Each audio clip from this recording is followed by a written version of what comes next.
I'm going to tell you what happened. All of it. And I need you to understand. Everything I did made sense.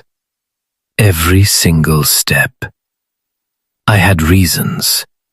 Good reasons. The kind you build slowly, carefully, over a very long time. I was not a jealous man. I was a thorough one. It started the way it always does. Nothing you could point to.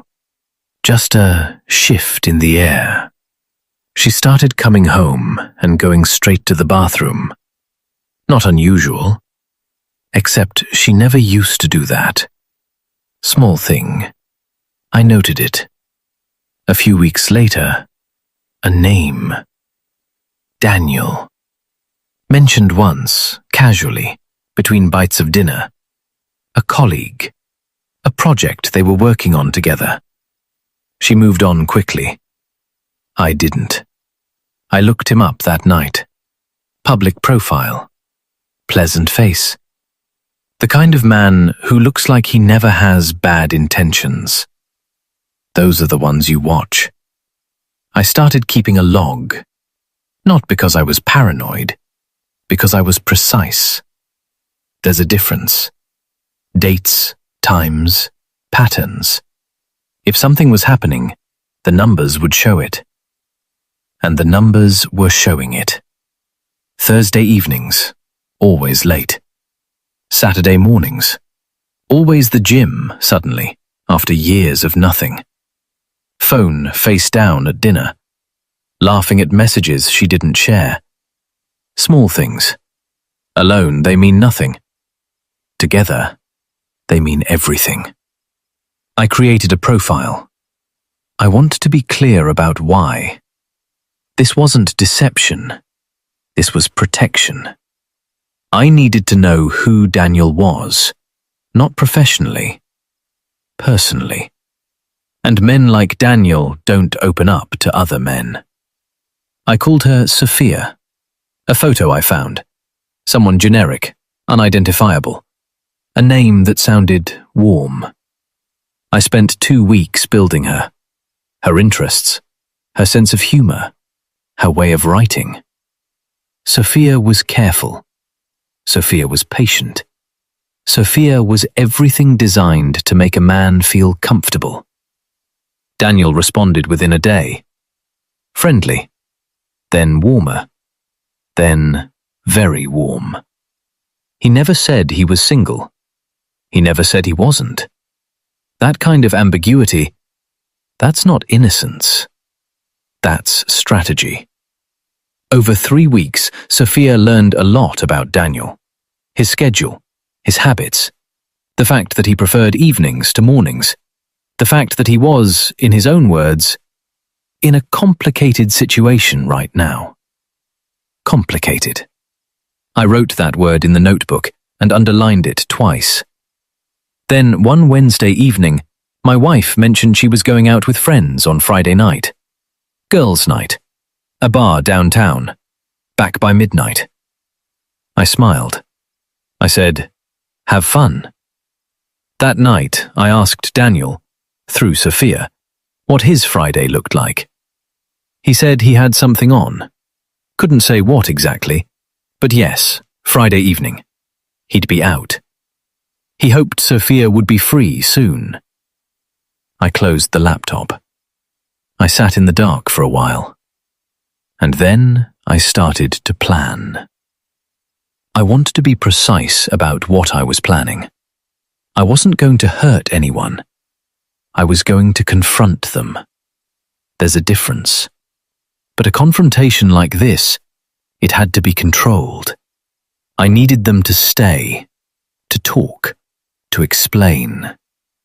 People run when they're caught. I needed to make sure they couldn't. I made a list. Practical things. Reasonable things. The kind of things you'd need if you wanted to make sure a conversation didn't end before it was finished. I went to the hardware store on Thursday morning. I took my time. I remember the lighting in that store.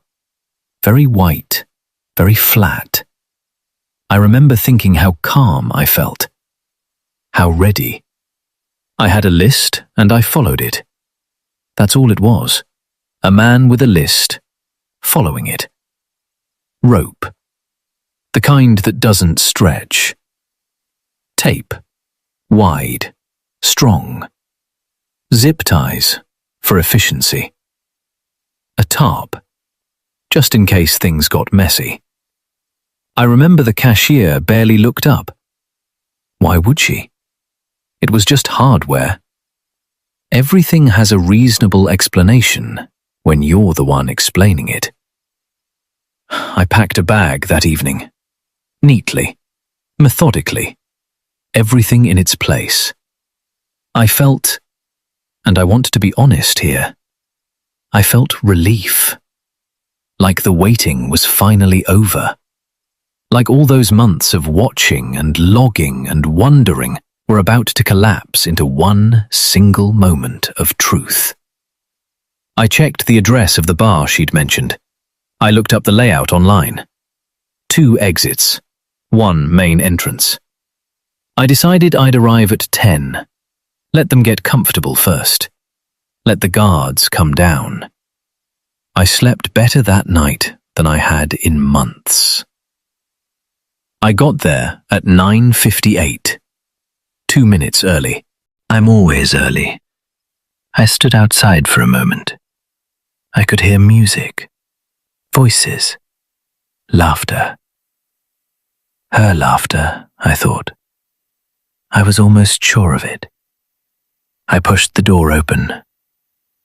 She was there. And her friends were there. 4 of them. Women I recognized. They looked up when I walked in.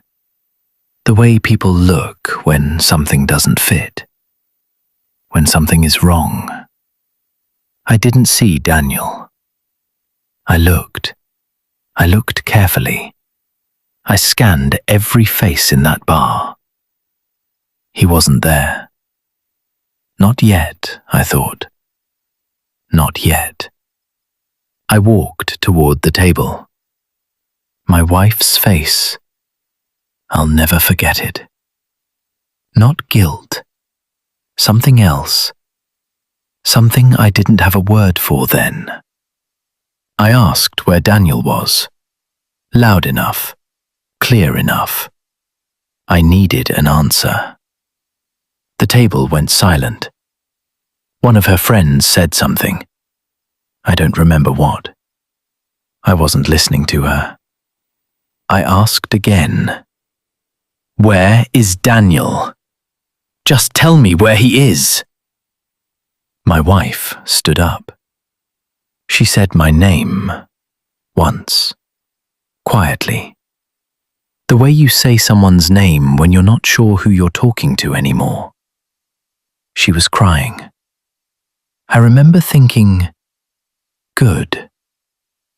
Good, because that means she knows. That means I was right. The tears were the confirmation I'd been waiting for.